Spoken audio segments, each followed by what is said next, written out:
ربي جل الله ما في قلبي غير الله نور محمد صلى الله حق لا إله إلا الله نحمده ونصلي ونسلم على رسوله الكريم اما بعد فاعوذ باللہ من الشیطان الرجیم بسم اللہ الرحمن الرحیم یا ایہا الذین آمنوا اتقوا اللہ ولتنظر نفس ما قدمت لغد صدق اللہ العظیم الصلاۃ والسلام علیک یا رسول اللہ الصلاۃ والسلام علیک یا حبیب اللہ الصلاۃ والسلام علیک یا نبی اللہ الصلاۃ والسلام علیک یا نور اللہ وعلی آلک واصحابک یا حبیب اللہ صلی اللہ تعالی علیہ وسلم۔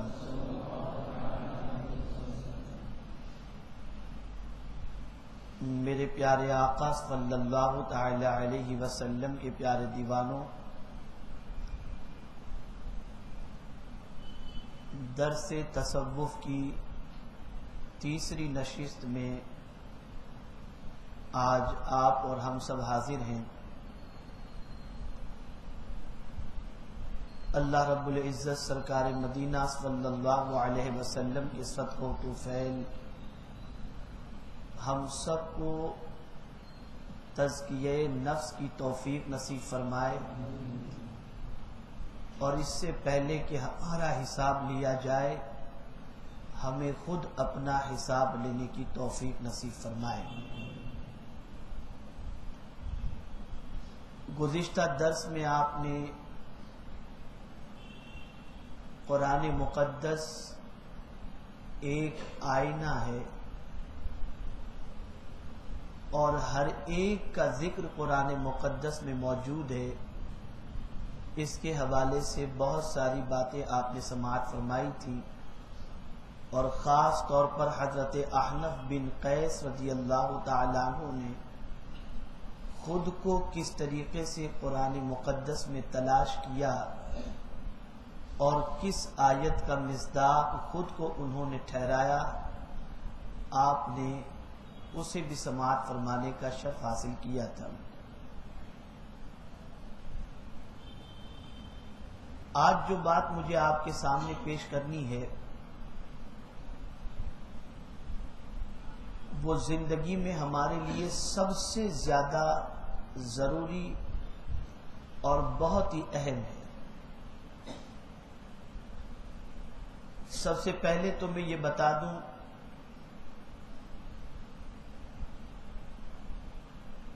کہ اس درس کے اندر، بلکہ جب بھی اللہ رب العزت اور اس کے پیارے حبیب صاحب الاولاق صلی اللہ تعالی علیہ وسلم کی تعلیمات کی محفل سجتی ہے تو اللہ رب العزت کی چادر رحمت ان بندوں پر تان دی جاتی ہے جو اس محفل میں شریک ہوتے ہیں، اور شیطان اپنی پوری کوشش اس اعتبار سے کرتا ہے کہ توجہ کو بھٹکا دے، ذہن کو منتشر کر دے، مختلف خیالات کا شکار کر دے، تاکہ کوئی بات گوش گزار نہ ہو سکے اور کان کے ذریعے دل میں نہ اتر سکے۔ تو میں چاہوں گا کہ اس نشست کے اندر آپ ہمتن گوش ہو کر کے گفتگو کو سماعت فرمائیں، تاکہ مفید باتوں کو سننے کے بعد اس پر عمل کا جذبہ بھی پیدا ہو سکے۔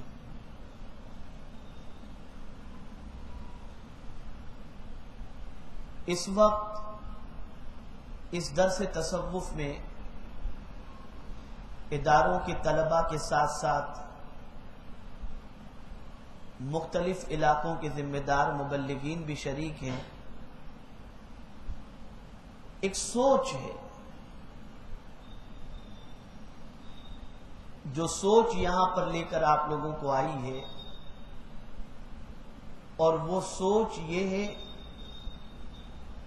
کہ ہم اپنی زندگی میں وہ کون سی چیز کو داخل کریں جس کی وجہ سے ہماری دنیا بھی بہتر ہو سکے اور ہماری آخرت بھی بہتر ہو سکے۔ تو آج میں اس طرف آپ کی توجہ کو مبذول کراؤں گا کہ آخر ہماری زندگی میں وہ کون سی چیز ہے جس کو داخل کرنے کے بعد ہماری زندگی باوقار، اطمینان بخش اور بارگاہ سمدیت میں شرمساری سے ہم اپنے آپ کو بچا سکیں، اس کے لیے کیا چیز ہوگی۔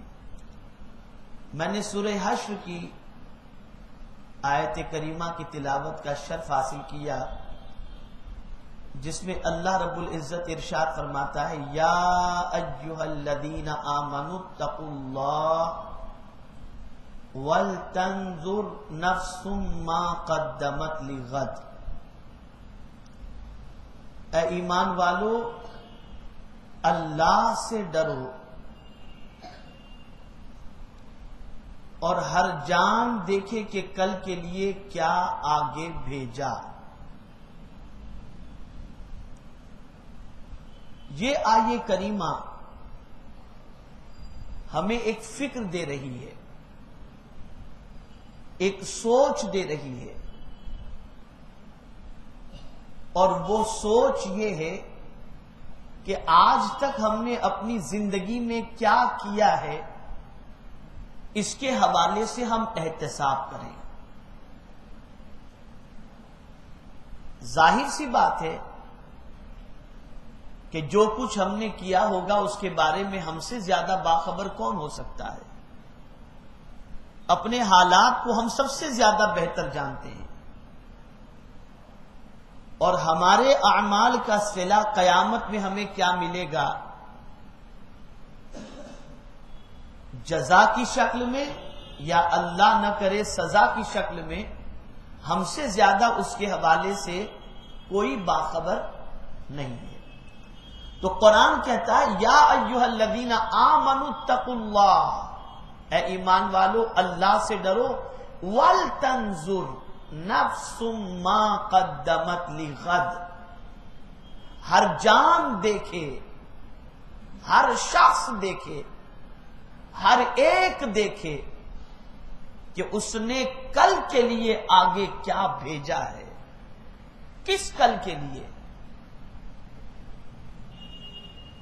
اس کل کے لیے جو یقینی طور پر آنے والا ہے، اس کل کے لیے نہیں جس کے بارے میں نہ آپ جانتے ہیں نہ میں جانتا ہوں کہ کل صبح جو سورج طلوع ہونے والا ہے وہ کل ہم دیکھ پائیں گے یا نہیں دیکھ پائیں گے، ہم اس کے بارے میں نہیں جانتے، لیکن وہ کل یعنی قیامت وہ تو یقیناً قائم ہوگی، اور ہر ایک کو قیامت میں بارگاہ سمدیت میں حاضر ہونا ہے۔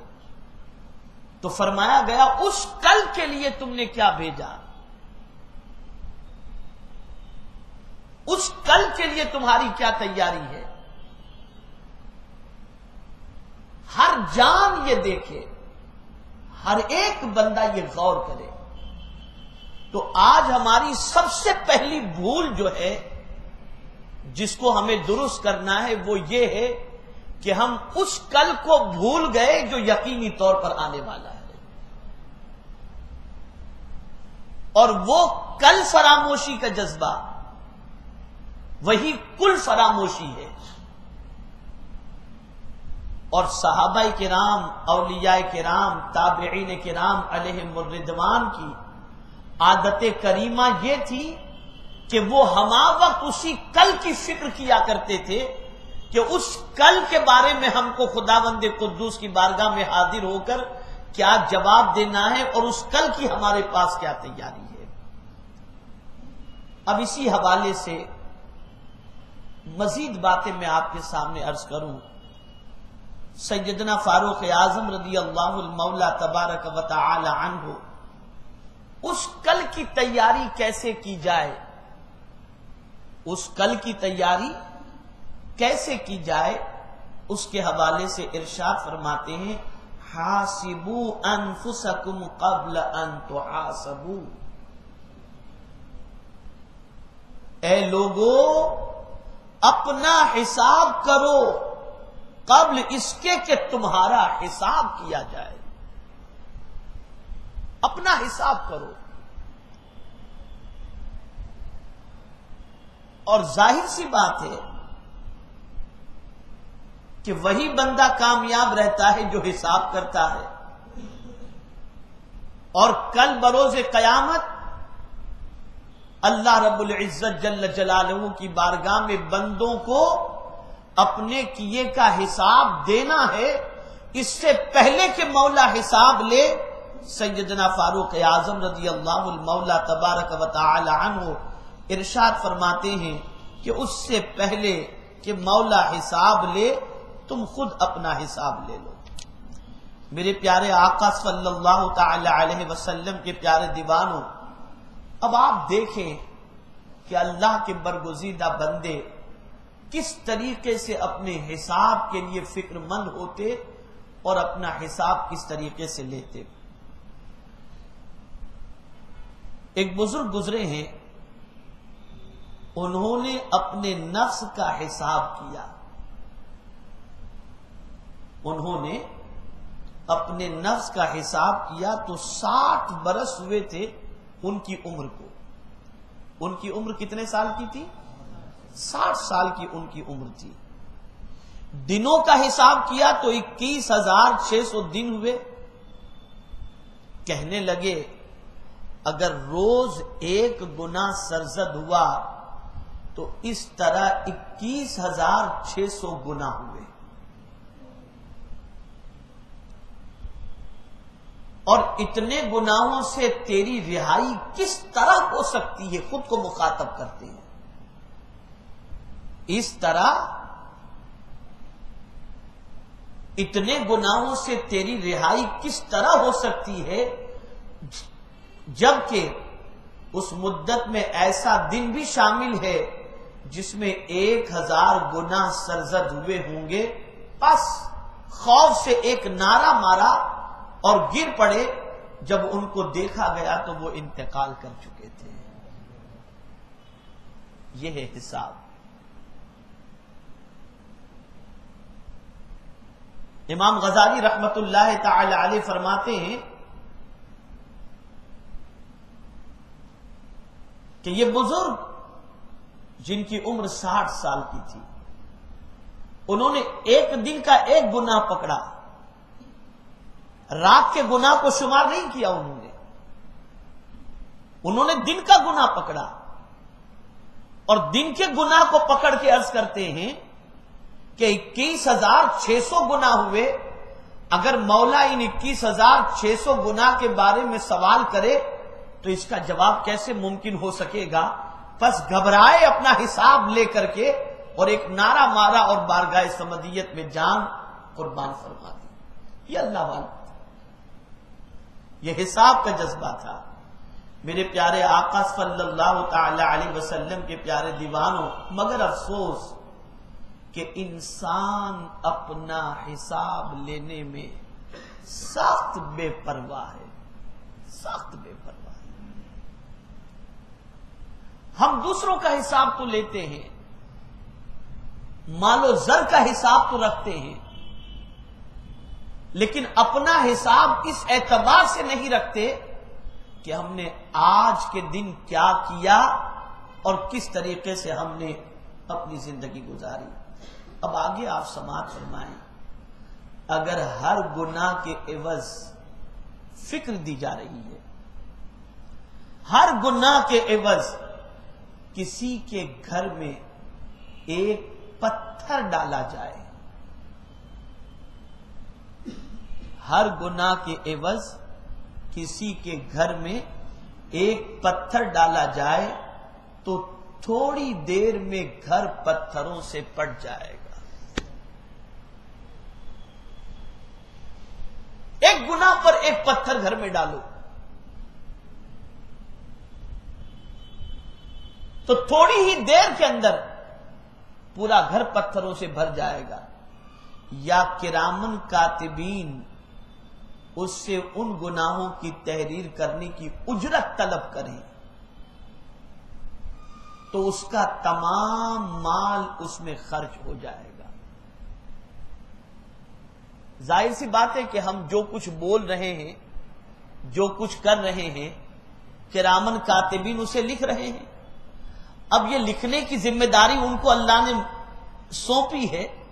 اب اگر کوئی بندہ گناہ کرتا ہے اور کرامن کاتبین اس کے گناہ کو لکھتے ہیں، اب وہ کرامن کاتبین ان گناہوں کے لکھنے کی اجرت طلب کریں تو فرمایا گیا کہ زندگی کا سارا مال ان کے پیچھے ہی خرچ ہو جائے گا لکھنے کے اندر، اس لیے کہ ہمارا کوئی لمحہ ایسا شاید گزرتا نہ ہو جس میں گناہ ہم سے سرزد نہ ہوتا۔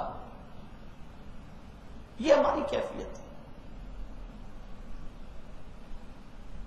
بندہ اگر چند بار سبحان اللہ غفلت سے کہے اور ہاتھ میں تسبیح لے کر شمار کرے اور کہے کہ میں نے 100 بار کہا تو تمام دین کا پڑھنا بیکار اور اکارت گیا، کیونکہ تسبیح کے دانوں کا ہلانا اس لیے تھا کہ معلوم ہو جائے کہ 1000 بار سے زیادہ پڑھا ہے۔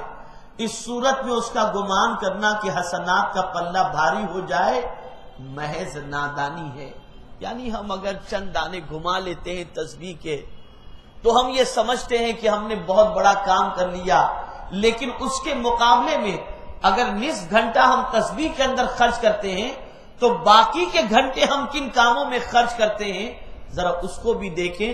اور یہ تھوڑا سا کام بھی جو ہم کر رہے ہیں، تھوڑی سی تسبیح جو ہم کر رہے ہیں، اس میں بھی ہماری نیت اللہ کی رضا ہوتی ہے یا نہیں ہوتی، یہ تو ہم ہمارے حوالے سے جانتے ہیں، اور ہماری نیتوں کا ہم سے زیادہ باخبر کوئی دوسرا نہیں ہو سکتا۔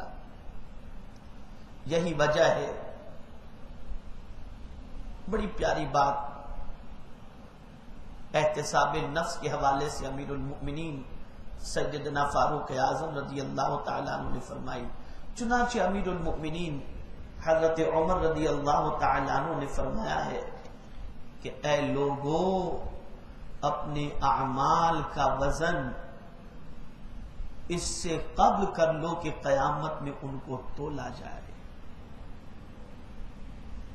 اپنے اعمال کا وزن اس سے قبل کر لو کہ کل قیامت میں میزان پر اس کو تولا جائے۔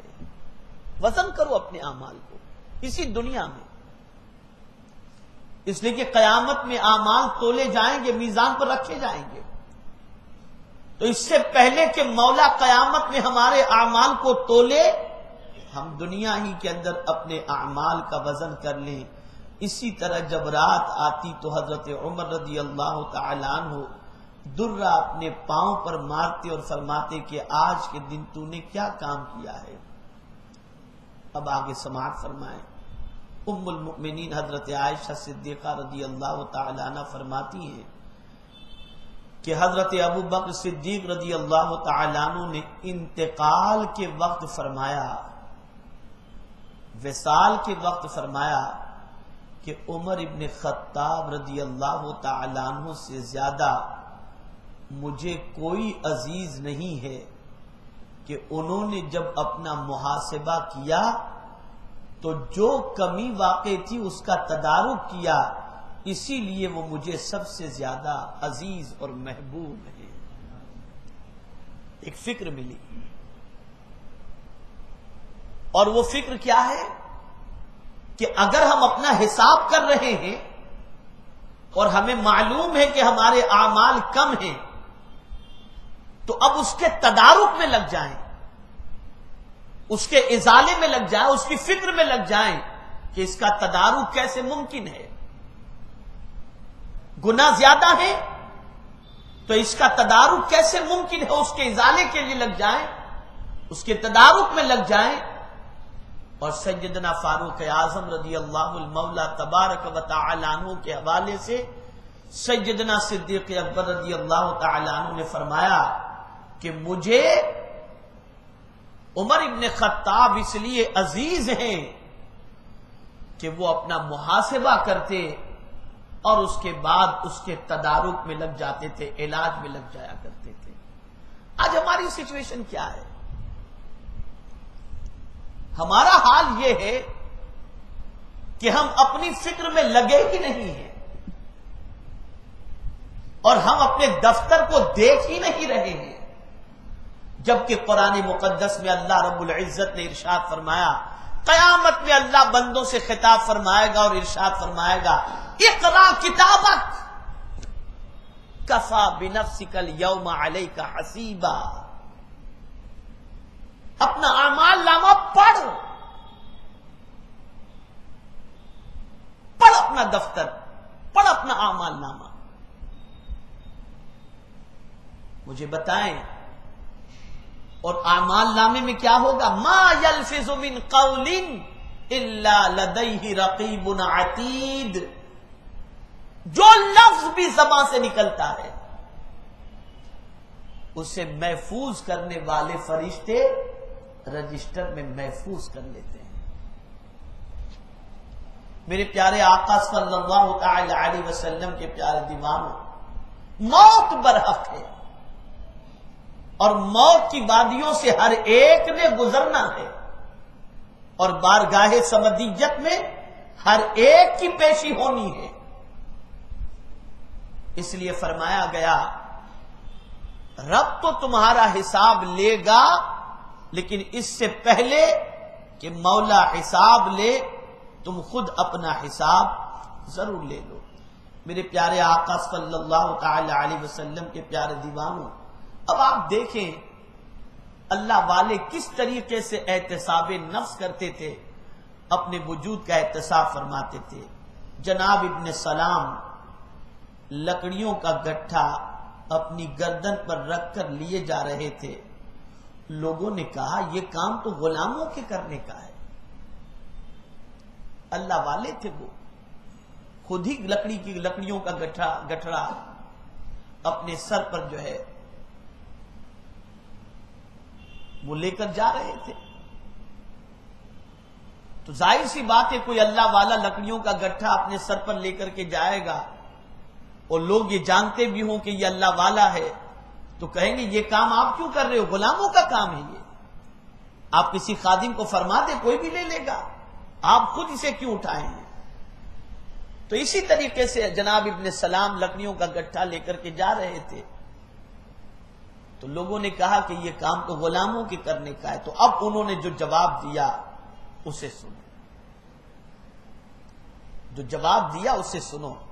انہوں نے جواب دیا کہ میں اپنے نفس کو آزما رہا ہوں، میں اپنے نفس کو آزما رہا ہوں کہ اس کام کے کرنے میں اس کا حال کیا ہے، راضی ہے یا ناخوش. ظاہر سی بات ہے کہ آدمی کوئی بہت بڑا بن جاتا ہے تو چھوٹے چھوٹے کام اس کو اچھے نہیں لگتے. یہ کام میں کیسے کروں، میرے اتنے خادم میں، میرے اتنے غلام میں، کوئی بیگ اٹھا لے، کوئی چپل اٹھا لے، کوئی جوتا اٹھا لے، خود یہ کام کرنا نہیں چاہتا. تو یہ کام کرنے کا جذبہ اپنے اندر پیدا نہ ہونا اور جائز کام کو حقیر سمجھ کے نہ کرنا اور خود کو بڑا تصور کرنا، یہ در حقیقت نفس کو بھول جانا ہے اور یہ اللہ رب العزت کی بارگاہ کے اندر اپنے آپ کے حوالے سے تکبر محسوس کرنا ہے. اس لیے اللہ والے ایسے چھوٹے چھوٹے اور بظاہر ہلکے کام خود ہی کیا کرتے تھے اور لوگوں کے سامنے کیا کرتے تھے تاکہ ان کا نفس موٹا نہ ہو اور نفس کو اچھی طریقے سے کچلا جا سکے. حضرت انس رضی اللہ تعالی عنہ فرماتے ہیں کہ میں نے حضرت عمر رضی اللہ تعالی عنہ کو ایک باغ کی دیوار کے نیچے دیکھا، وہ اپنے نفس سے مخاطب تھے اور فرما رہے تھے واہ، توجہ چاہوں گا اے مستقبل کے علماء، اے مبلغین، خاص طور پر اسے ذہن میں رکھو، سیدنا فاروق اعظم رضی اللہ المولا تبارک و تعالی عنہ اپنے نفس سے مخاطب تھے اور فرما رہے تھے واہ واہ، لوگ تجھے امیر المؤمنین کہتے ہیں اور واللہ تو خدا سے نہیں ڈرتا اور تو اس کے عذاب میں گرفتار ہوگا۔ یعنی آپ اندازہ لگائیں کتنا اپنا خیال۔ لوگ اگر امیر المؤمنین کہتے ہیں تو اس طریقے سے امیر المؤمنین کہنے کے عوض کے اندر فاروق اعظم نفس سے مخاطب ہوتے ہیں کہ واہ واہ، دنیا تمہیں امیر المؤمنین کہتی ہے اور تم اللہ کے عذاب سے نہیں ڈرتے۔ مراد یہ ہے کہ کبھی بھی اللہ کے عذاب سے غافل نہ ہونا، اپنے نفس کا ہمیشہ احتساب کرتے رہنا۔ آج ہماری زندگی میں جو نکھار نہیں ہے نا، اس کی سب سے بڑی وجہ یہ ہے کہ گندگی ہمارے وجود سے وابستہ ہے اور ہم اپنے وجود کو گندا کر چکے ہیں، اس کی صفائی کا ہمیں بالکل احساس اور خیال نہیں ہے۔ میرے پیارے آقا صلی اللہ تعالی علیہ وسلم کے پیارے دیوانوں، یقیناً ہمارا نفس پرا گندا ہو چکا ہے۔ یقیناً ہمارے نفس کی سچویشن یہ ہے کہ لذت پسند بھی ہو چکا ہے اور شوق گناہ میں گرفتار بھی ہو چکا ہے، اور آج ہماری پوزیشن یہ ہے کہ ہم خود کو بڑا بھی تصور کرتے ہیں اور نفس پر عتاب کے لیے ہم کسی طرح تیار نہیں ہوتے۔ اب آئیے میں آپ کو ان چیزوں کی طرف بھی توجہ دلاؤں کہ جن چیزوں کی وجہ سے نفس کی اصلاح بھی ہو جاتی ہے، اور وہ کون سا طریقہ ہے جسے بزرگوں نے اختیار فرمایا اور احتساب نفس کر کے اپنے نفس کی پراگندگی کو انہوں نے دور کیا۔ معلوم ہونا چاہیے کہ جب تم نفس کے حساب سے غافل ہو جاؤ گے اور بے فکر ہو کر اس کو چھوڑ دو گے تو وہ دلیر ہو جائے گا۔ نفس کی یہ ایک فطرت ہے، عادت ہے نفس کی کہ اگر تم بے پرواہ ہو گئے تو وہ تو اور زیادہ بے پرواہ ہو جائے اور پھر گناہوں پر دلیر ہو جائے گا۔ اور آج ہو گیا یہی معاملہ ہے۔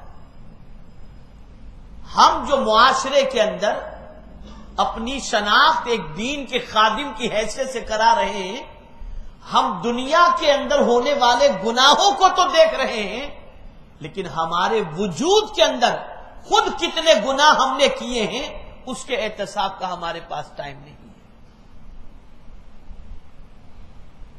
بے فکر ہو چکے ہیں ہم، اور اب تو عالم یہ ہے کہ نفس گناہوں کا معاذ اللہ عادی بنتا جا رہا ہے۔ تو آپ سوچیں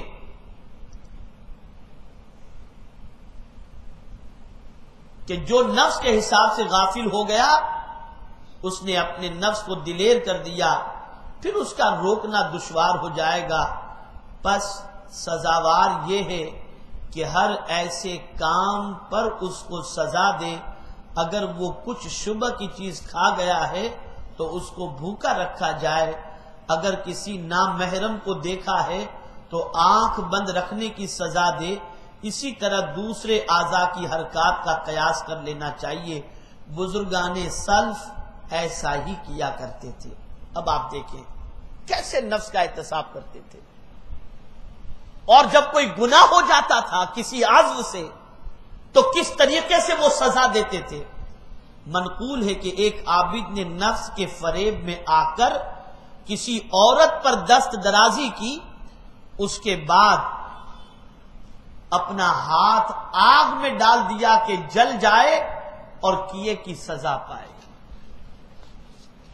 جن ہاتھ سے غیر محرم کو اس نے چھوا تھا، تو وہ اللہ کے برگزیدہ بندے اس سے پہلے کہ اس ہاتھ کو اللہ کا عذاب اپنی لپیٹ میں لے لے، وہ دنیا ہی کے اندر اس ہاتھ کے کیے کی سزا ہاتھ کو دے دیتے۔ اور ایک وجہ یہ بھی تھی کہ ہاتھ کو سزا دینے کی وجہ سے دوسرے اعضاء بھی گناہوں سے اپنے آپ کو بچا سکیں۔ میرے پیارے آقا صلی اللہ علیہ وسلم کے پیارے دیوانوں، بنی اسرائیل کا ایک عابد خانقاہ نشین تھا۔ ایک عورت نے خود کو مجامعت کے لیے پیش کیا، اس کے پاس جانے کے لیے اس نے خانقاہ سے باہر پاؤں رکھا، فوراً ہی خدا کا ڈر اس کے دل میں پیدا ہوا اور اس نے توبہ کر لی، اور باہر سے خانقاہ میں واپس آنے کے لیے پاؤں اس نے بڑھایا ہی تھا کہ یہ خیال آیا کہ نہیں، ایسا نہیں ہوگا۔ جو پاؤں گناہ کے لیے خانقاہ سے باہر نکلا، اب وہ پاؤں اس لائق نہیں کہ خانقاہ میں دوبارہ رکھا جائے، اور پھر اس پاؤں کو انہوں نے اس طریقے سے سزا دی کہ اس پاؤں کو گرمی میں، سردی میں، ہر حال کے اندر اسے اسی طریقے سے رکھا یہاں تک کہ وہ پاؤں ان کا تباہ ہو چکا۔ یہ سزا دی اس پاؤں کو جو پاؤں گناہوں کے لیے باہر نکلا تھا۔ ذرا سوچو، اندازہ لگاؤ کہ یہ اللہ والے کیوں کامیاب تھے، کیوں بارگاہ سمدیت میں ان کی دعائیں مقبول ہوتی تھی۔ اس کی ایک وجہ سب سے بڑی یہ تھی، اس سے پہلے کہ اللہ ان کا حساب لے وہ خود اپنا حساب ضرور لے لیا کرتے تھے۔ میرے پیارے آقا صلی اللہ تعالی علیہ وسلم کے پیارے دیوانوں، اسی طریقے سے آپ اللہ کے برگزیدہ بندوں کی زندگی کے بہت سارے واقعات سماعت بھی کر سکتے ہیں، پڑھ بھی سکتے ہیں۔ اب آئیے مزید میں آپ کے سامنے عرض کروں کہ میرے پیارے آقا صلی اللہ تعالی علیہ وسلم کے پیارے دیوانوں، آج ہماری ذمہ داری سب سے بڑی یہ ہے کہ اس سے پہلے کہ رب ہمارا حساب لے، ہم خود اپنا حساب لیں۔ اب آگے سماعت فرمائیں، یہ جو کہا گیا ہے کہ دوزخ کے 7 دروازے اور اعضاء کے حوالے سے بھی قیمتی جو اعضاء بیان کیے گئے ہیں وہ بھی 7 ہیں۔ میرے پیارے آقا صلی اللہ علیہ وسلم کے پیارے دیوانوں، ہر ایک عضو کی معصیت کے سبب انسان دوزخ میں جائے گا، پس اعضاء کی تقصیرات کو یاد کر کے ان کو باز رکھے۔ اس روز جو عبادت اور اوراد کر سکتے ہو یا یاد کر کے دل کو ان کی ترغیب دے سکتے ہو ضرور دو، اور پختہ ارادہ کرو اور نفس کو ڈراؤ کہ اگر تم میرے خلاف کرے گا تو میں تجھے سزا دوں گا۔ اس لیے کہ نفس اگرچہ سرکش ہے، یہ بات خاص توجہ کے لائق ہے، نفس اگرچہ سرکش ہے لیکن وہ نصیحت کو قبول کرتا ہے، وہ نصیحت کو قبول کرتا ہے۔ اور خاص طور پر جن اعضاء کی حفاظت کا سب سے زیادہ خیال رکھنا ہے، اس کے حوالے سے امام غزالی رحمت اللہ تعالی علیہ فرماتے ہیں، ہاتھ، پاؤں، زبان، آنکھ اور دل، ان کو خاص طور پر ان کی حفاظت کرو، اس لیے کہ گناہوں کے جذبات کو جو دل میں پیدا ہوتے ہیں اس کو عملی جامہ اگر کوئی پہناتا ہے تو یہ ہاتھ، پاؤں، زبان، آنکھ، اس لیے کہ دل میں گناہ کا خیال پیدا ہوا، آپ نے ہاتھ کو حرکت دے دی، زبان کو حرکت دے کر اظہار گناہ کیا، آنکھ سے کوئی غلط اشارہ کر کے گناہ کا اشارہ کیا آپ نے، پاؤں گناہ کی طرف بڑھائے، تو یہ وہ سارے ہیں اعضاء ہیں جو گناہوں پر تعاون کرتے ہیں۔ تو فرمایا گیا ان اعضاء کی خاص طور پر حفاظت کرو، اور پھر اس کے بعد فرماتے ہیں ریاضت کا اثر نفس پر ہوتا ہے، یہ تمام امور جو محاسبے سے متعلق ہیں عمل سے قبل ہوا کرتے ہیں، جیسا کہ اللہ کا ارشاد ہے وَاعْلَمُوا أَنَّ اللَّهَ يَعْلَمُ مَا فِي أَنفُسِكُمْ فاحذروا، جان لو کہ بے شک اللہ تعالی جو کچھ تمہارے نفسوں میں ہے اس سے آگاہ ہے، پس اس سے ڈرو۔ جو کچھ دل میں ہے اس سے میرا رب آگاہ ہے، باخبر ہے، اس سے کوئی چیز چھپی نہیں، اس لیے اس سے ڈرو۔ ان اللہ علیم بذات الصدور، بے شک وہ دل کے حالات سے باخبر ہے، جانتا ہے۔ یعلم ما فی انفسکم، جو کچھ تمہارے دل کے اندر ہے اس سے وہ باخبر ہے۔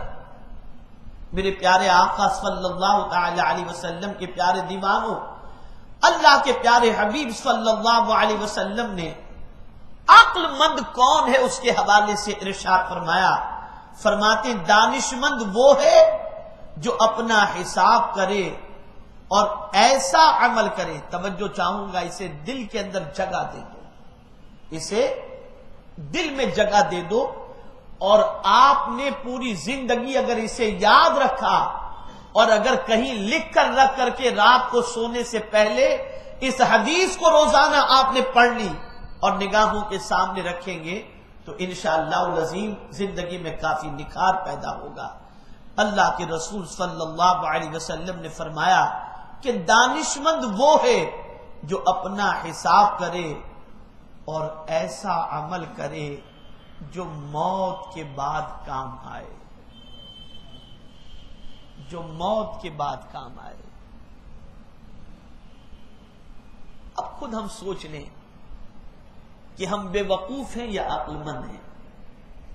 ہم تو جتنے عمل کرتے ہیں سب دنیا میں کام آئے اس کے لیے کرتے ہیں۔ علم حاصل کرتے ہیں تو الا ماشاء اللہ نیت یہ ہوتی ہے کہ بہترین عالم بننے کے بعد دنیا جمع کر لیں۔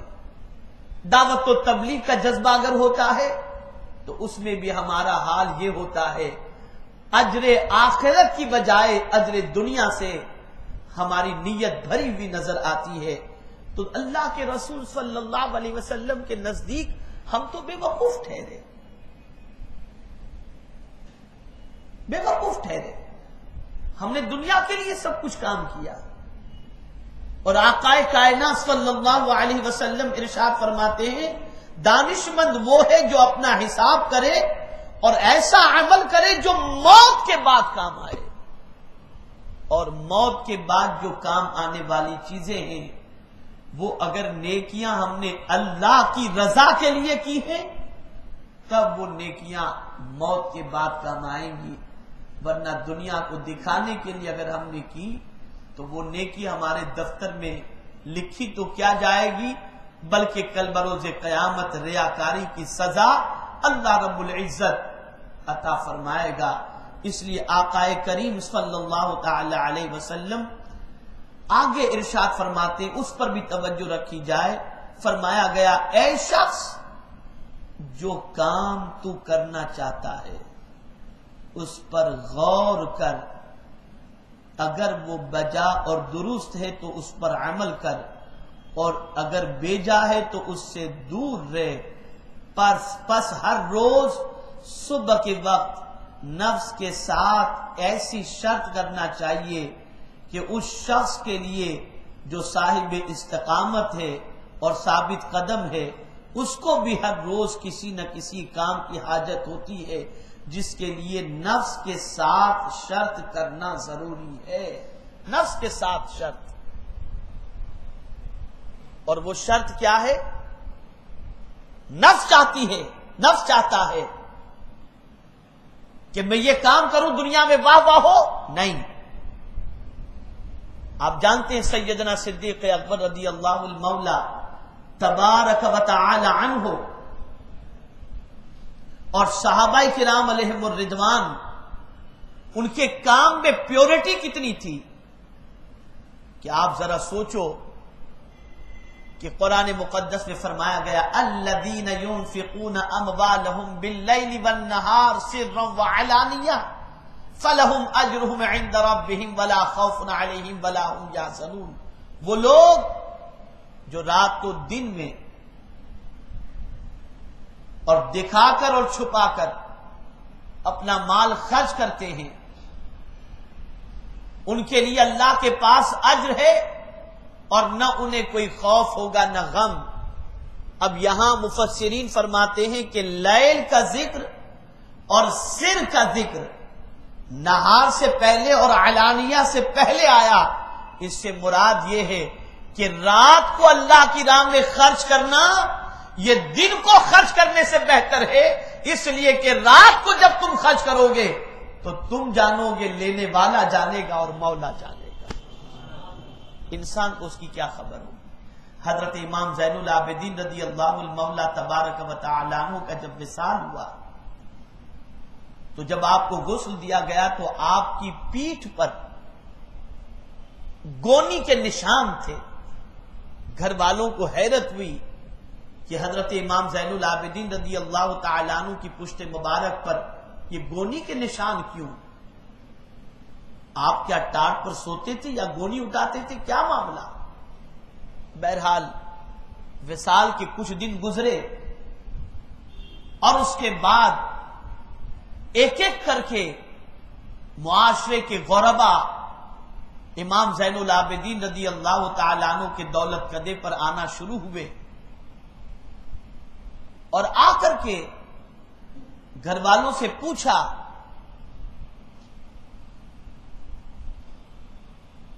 اور دریافت فرمایا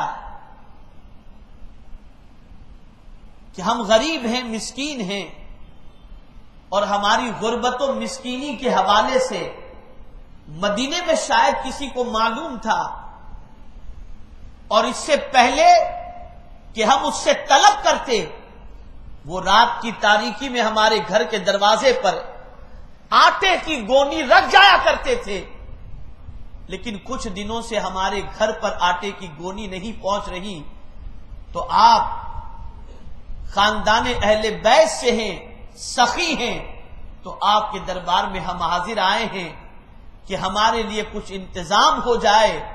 بس جب یہ بات کہی گئی تب تحقیق کی گئی تو پتہ چلا کہ امام زین العابدین رضی اللہ تعالی عنہ رات کی تاریکی میں خود آٹے کی گونی اپنے کاندھے پر رکھتے تھے اور غریبوں کے گھر جا کر کے پہنچاتے تھے، کسی کو خبر تک نہیں ہوتی تھی کہ کون غریب کے گھر کے دروازے پر جا کر کے آٹے کی گونی رکھ کر کے آتا ہے۔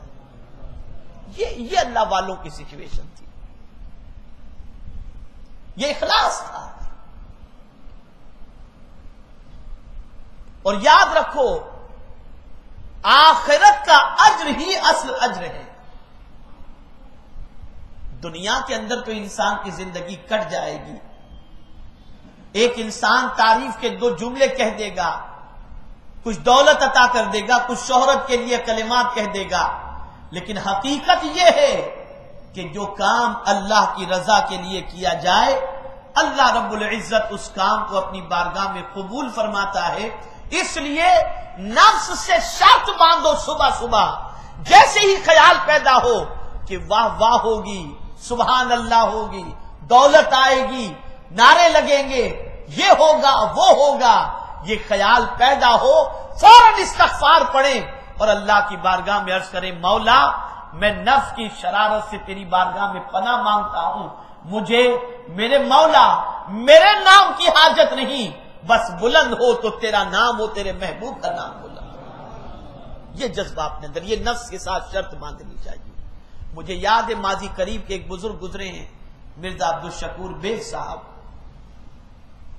بڑے زبردست عاشق رسول تھے۔ میں جب ان کو ایئرپورٹ چھوڑنے کے لیے جب وہ مدینہ منورہ جا رہے تھے، ان کے ساتھ گاڑی میں بیٹھ کر جب میں پہنچا تو ان کی زبان پر الحمدللہ الحمدللہ الحمدللہ، یہاں تک کہ جب ایئرپورٹ پہنچے ہم تو وہاں بھی انہوں نے الحمدللہ کہا، تو میں نے تھوڑا سا منہ لگا تھا حضرت کے، تو میں نے حضرت سے پوچھا کہ حضرت آپ اتنی بار الحمدللہ الحمدللہ پڑھتے رہے، وجہ کیا ہے؟ ارشاد فرماتے مولانا مدینے سے میں جتنا قریب ہو رہا ہوں اتنے پر اللہ کا شکر ادا کر رہا ہوں.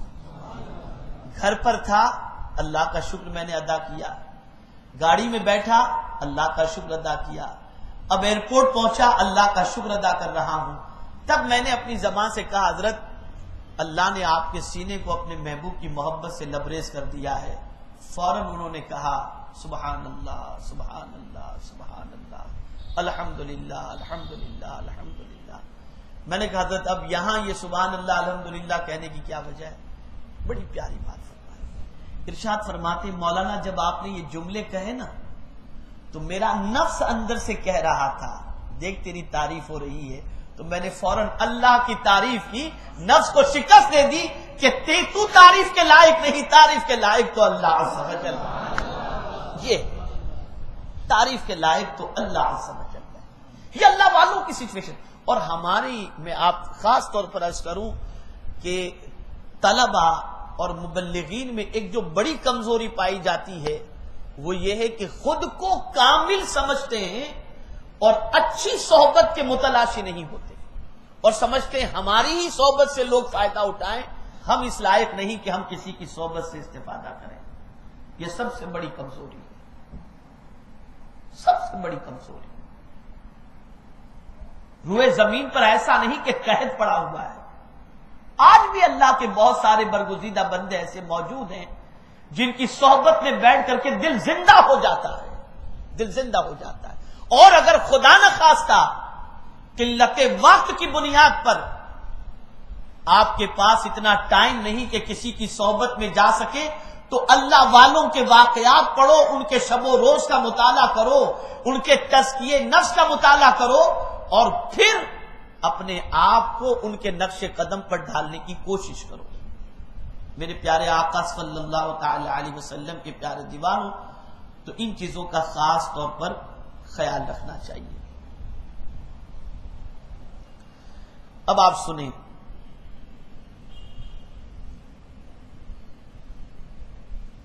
بندہ یقین کے ساتھ اس بات کو جانے کہ حق تعالی اس کے اعمال اور خیالات سے واقف اور مخلوق صرف اس کے ظاہر کو دیکھتی ہے. خدا کی قسم بڑی حکمت سے بھری ہوئی یہ بات ہے, بڑی حکمت سے بھری ہوئی بات. اللہ ہمارے خیالات کو بھی جانتا ہے. کیا خیال ہے ہمارے دل کے دماغ کے اندر, کیا وسوسے ہیں ہمارے دل کے اندر, اللہ ان سب چیزوں کو جانتا ہے. اور مخلوق کیا جانتی ہے؟ مخلوق تو یہی ظاہر صرف دیکھتی ہے, اور کیا جانتی ہے مخلوق؟ مخلوق صرف ظاہر دیکھتی ہے, اور خالق ہمارے خیالات سے بھی باخبر ہے اور ہمارے اعمال سے بھی. حق تعالیٰ اس کے ظاہر و باطن دونوں کو دیکھتا ہے. جس نے یہ بات سمجھ لی اور یہ آ گئی, اس کے دل پر غالب آ گئی, تو اس کا ظاہر و باطن زیور ادب سے آراستہ ہو جائے گا. انسان اگر اس بات پر یقین کرے کہ اللہ تعالیٰ اس کے ظاہر و باطن سے واقف نہیں ہے تو وہ کافر ہے, وہ کافر ہے. اور اگر ایمان لایا اور پھر اس کی مخالفت کی تو بڑا دلیر اور بے شرم ہے.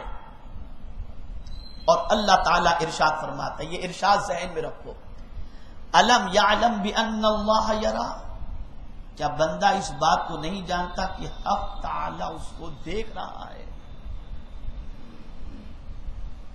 کہاں چھپ کر کے گناہ کرو گے,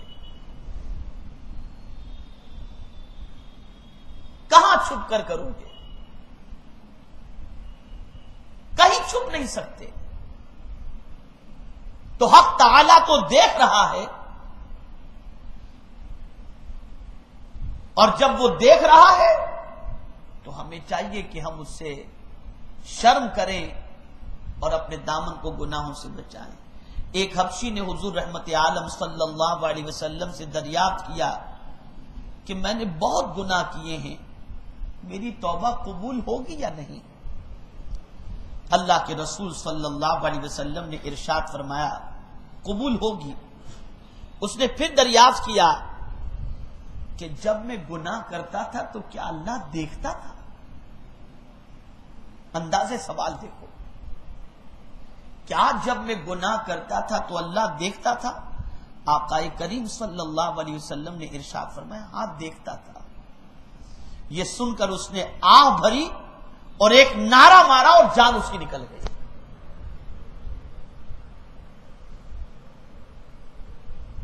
آپ دیکھو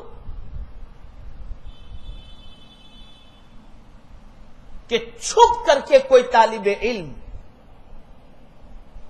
اگر کوئی جرم کر رہا ہوتا ہے اور کوئی ساتھی اس سے کہہ دے تجھے یہ جرم کرتے ہوئے شیخ جامعہ نے دیکھ لیا ہے یا صدر مدرس نے دیکھ لیا ہے، استاد نے دیکھ لیا ہے، تو اس پر کیا کیفیت ہوگی؟ مر گئے، اب مجھے سزا ہوگی، مجھے زد و کوب کیا جائے گا، مجھے نکالا جائے گا۔ اگر یہ کیفیت کس کی ہوگی یہ بھی بتا دو، یہ کیفیت کس کی ہوگی؟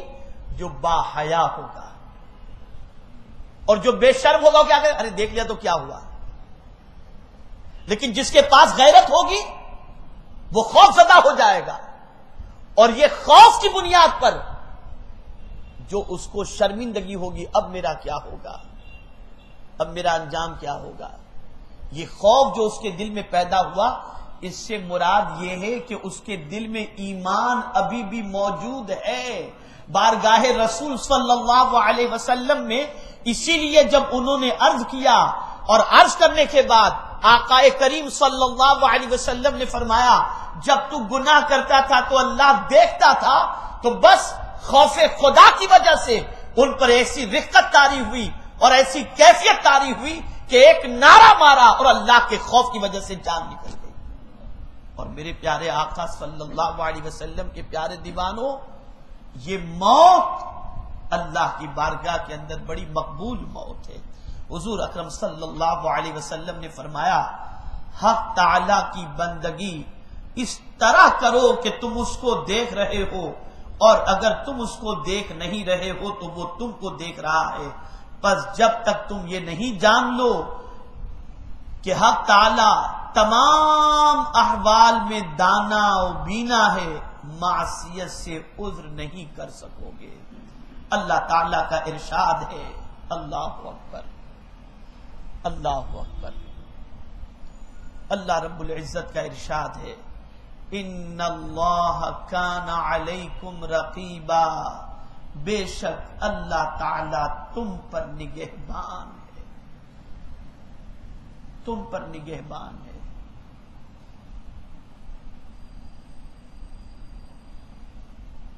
تمہارا کمال یہ ہے کہ تم ہمیشہ مشاہدے میں رہ کر حق تعالی کو دیکھتے رہو۔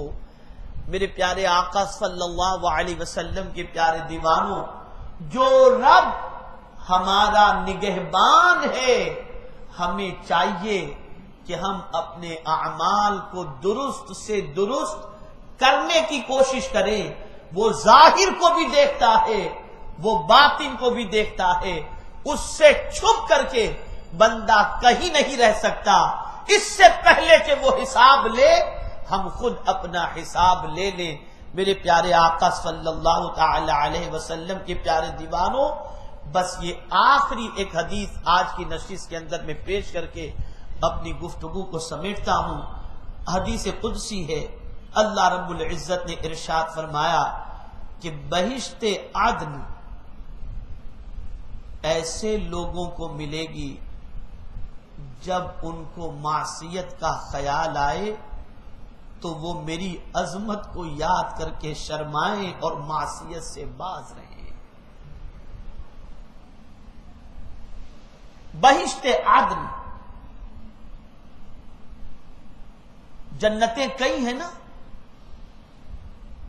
اسی میں ایک جنت کا نام جنت عدن، بہشت عدن ہے۔ اللہ عز و جل ارشاد فرماتے ہیں، حدیث قدسی کس کو کہتے ہیں؟ اللہ نے اگر اللہ نے کچھ فرمایا اور رسول اعظم صلی اللہ تعالی علیہ وسلم اس کے راوی اور فرمان اللہ کا ہو، اسے حدیث قدسی کہتے ہیں۔ تو اللہ رب العزت نے ارشاد فرمایا بہشت عدن ایسے لوگوں کو ملے گی جب ان کو معصیت کا خیال آئے، گناہ کا خیال آیا، یہ گناہ کر لیں، یہ گناہ کر لیں، یہ گناہ کر لیں، تو اس خیال کے آنے کے ساتھ، اس خیال کے آنے کے ساتھ وہ اللہ کی عظمت کو بھی یاد کریں کہ میرا مولا بہت بڑا ہے، وہ قہار بھی ہے، وہ کبیر بھی ہے، وہ اکبر بھی ہے، اس کی عظمت کو یاد کریں، وہ بہت عظمت والا ہے، وہ ہمارے ہر اعمال کا نگہبان ہے، اور یہ اس کی عظمت کو یاد کر کے بندہ شرما جائے کہ نہیں مجھے گناہ نہیں کرنا، اور اس سے وہ بچ جائے، اس سے وہ بچ جائے، تو بچنے کے عوض میں مولا کیا کرے گا؟ اسے جنات عدن کا حقدار بنا دے گا۔ تو یہ ایک فکر ہمیں عطا کی گئی کہ جب گناہ کا خیال آئے تو اللہ کی عظمت کو یاد کرو، اس کی کبریائی کو یاد کرو، اس کی بڑائی کو یاد کرو کہ وہ بہت بڑا ہے، منتقم حقیقی ہے، اور وہ جب اپنے بندوں سے انتقام لے گا یا بندوں کو عذاب میں گرفتار فرمائے گا تو کوئی نہیں بچا سکے گا۔ بس یہ تصور کر کے گناہ سے بچ گئے تو بچنے کے عوض کے اندر مولا جنت عدن کا حقدار بنا دے گا۔ میرے پیارے آقا صلی اللہ تعالی علیہ وسلم کے پیارے دیوانوں، اسی سے متعلق ایک واقعہ بھی بہت اہم ہے جو ایمان کی تازگی کے لیے بہت ہی مفید ہے۔ حضرت یوسف علیہ نبینا علیہ الصلاۃ والسلام کو جب حضرت زلیخا رضی اللہ تعالی عنہ نے دعوت دی تو جو بت وہاں پر تھے ان بتوں پر انہوں نے پردہ ڈال دیا، چھپا دیا، بتوں کو ڈھانک دیا کپڑے سے۔ تو اب حضرت یوسف نے کیا کہا سنو۔ حضرت یوسف علیہ الصلاۃ والسلام فرماتے ہیں کہ تو ایک پتھر سے شرماتی ہے۔ بت تو پتھر ہی کے ہوتے یا سونے کے ہوتے اور کائے کے ہوتے، تو فرماتے تو ایک پتھر سے شرماتی ہے اور میں خالق زمین و آسمان سے جو دانا اور بینا ہے شرم نہ کروں، اس سے شرم نہ کروں۔ ہمارا رب تو حی و قیوم ہے، ہم کبھی کبھی انسانوں کی وجہ سے گناہ سے شرماتے ہیں، یہ دیکھ رہا ہے نہیں یار بچو، کل اپنی نام کی جو ہے وہ اپنے نام کا پروپیگنڈا کر دے گا، یہ بندہ گناہ کر رہا تھا یار، یہ بہت پارسا بنتا ہے، یہ ایسا ہے۔ تو انسان کو دکھانے کے لیے کہ کوئی انسان دیکھتا ہے تو ہم گناہ سے بچتے ہیں، پرفیکٹ بننے کی کوشش کرتے ہیں۔ ارے نادانو، انسان پھر بھی انسان ہے، انسان سے شرما کر کے تمہیں کیا ملے گا؟ لیکن اگر خدا سے ڈر کر کوئی بندہ اپنے وجود کو گناہوں سے روک لے تو جانتے حدیث مبارکہ میں اللہ کے رسول صلی اللہ علیہ وسلم ارشاد فرماتے ہیں کہ کل بروز قیامت اللہ عرش کے سائے میں جن خوش نصیبوں کو جگہ عطا فرمائے گا ان میں سے ایک خوش نصیب وہ بھی ہوگا کہ جب اسے کوئی گناہ کی دعوت دے تو وہ یہ کہے انی اخاف اللہ، میں اللہ سے ڈرتا ہوں، اللہ اس بندے کو عرش کے سائے میں جگہ عطا فرمائے گا۔ تو میرے پیارے آقا صلی اللہ تعالی علیہ وسلم کے پیارے دیوانوں، سب سے زیادہ اگر شرم کرنی ہے تو اللہ رب العزت سے شرم کر کے اپنے وجود کو گناہوں سے بچانا چاہیے۔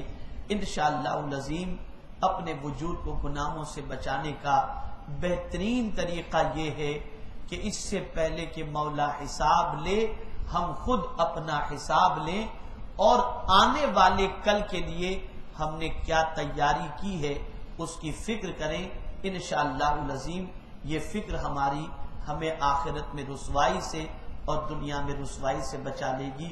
میں صرف حفظ سماع کے لیے یہ محفل جو ہے منعقد نہیں کر رہا، بلکہ اس محفل کے منعقد کرنے کی سب سے بڑی وجہ یہ ہے کہ ہم خود اپنے آپ کی اصلاح کے لیے قدم بڑھائیں اور ہم یہ کوشش کریں کہ اپنے وجود میں جو بھی خرابیاں ہیں اور جو دونوں جہاں میں رسوائی کا ذریعہ ہے اس سے اپنے دامن کو بچانے کی کوشش کریں، اور ایک بہترین مسلمان کی حیثیت سے ہم اپنی زندگی بھی گزاریں تاکہ ہمارا خاتمہ بھی ایمان پر ہو، اور کل بروز قیامت کی رسوائی سے اللہ آپ کی ہم سب کی حفاظت فرمائے۔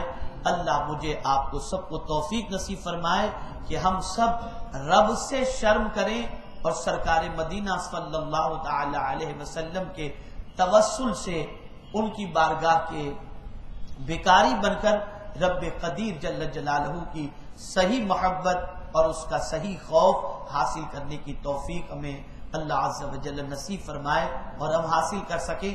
بس یہ تصور رکھو، کوئی دیکھ رہا ہو یا نہ دیکھ رہا ہو، پالنہار حقیقی دیکھ رہا ہے، معبود برحق دیکھ رہا ہے۔